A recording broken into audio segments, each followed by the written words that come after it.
Is the 4-year crypto cycle actually dead? Every crypto YouTuber, every group chat, every expert on your For You page has an opinion right now. Is the 4-year cycle dead or not? Bitcoin bulls say institutions change the game forever. Cycle veterans say slow down. We've heard this before. Rise at the top of every cycle. I'm not here to tell you which camp is right because honestly, nobody knows yet. Not even the people sounding the most confident. What I can do is break down what the 4-year cycle actually is, why smart people are questioning it in 2026, and what that means for how you think about your own crypto journey. Quick refresher for anyone new here. Roughly every 4 years, Bitcoin's mining reward gets cut in half. That's the halving.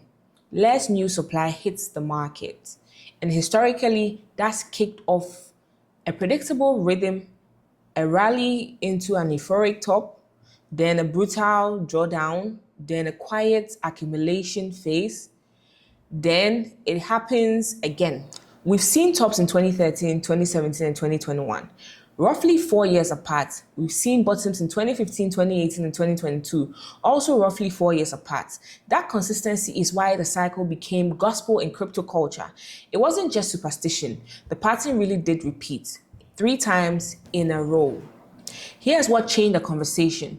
The last halving was April 2024, under the old pattern.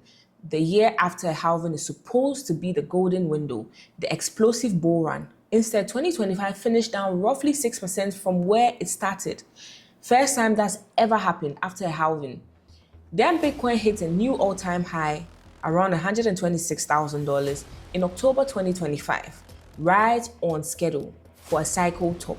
But instead of the usual slow bleed, the market dropped hard and fast, at one point losing more than half its value, with a fear and greed index buried in extreme fear territory. So you've got two competing stories. Story one, this is just a cycle doing exactly what it always does. A top, followed by a painful correction, followed eventually by a new low before the next halving cycle kicks off. Story two, the reason the pattern is behaving strangely is that the market itself has fundamentally changed. The institutions changed everything. The cycle was dead camp, including some big names at major crypto investment firms. Points to one thing above all, who's actually buying Bitcoin now?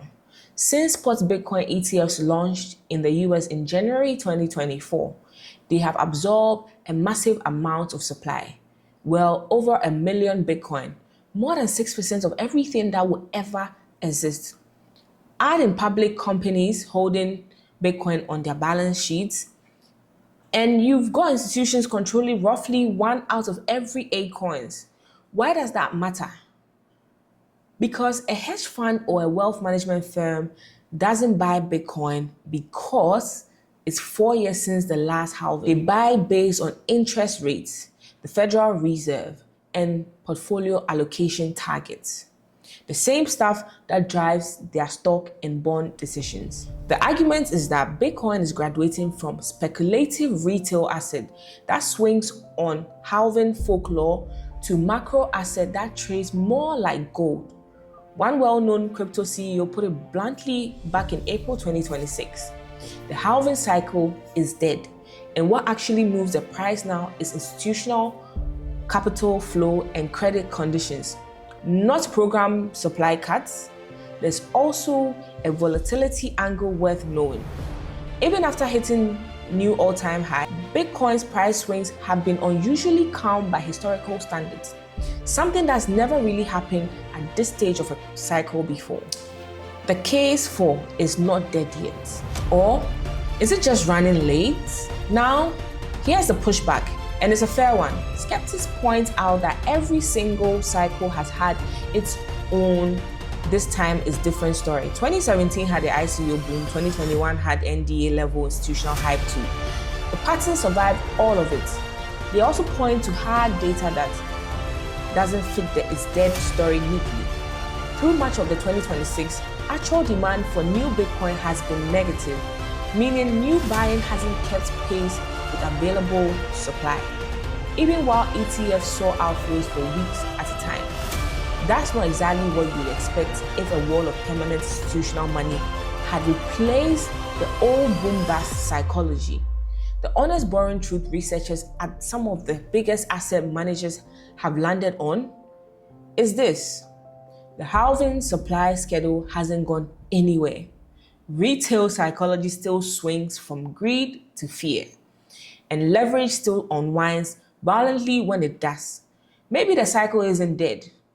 Maybe it's just stretched out and flattened by all this new liquidity, running the same four phases on a slower, calmer curve.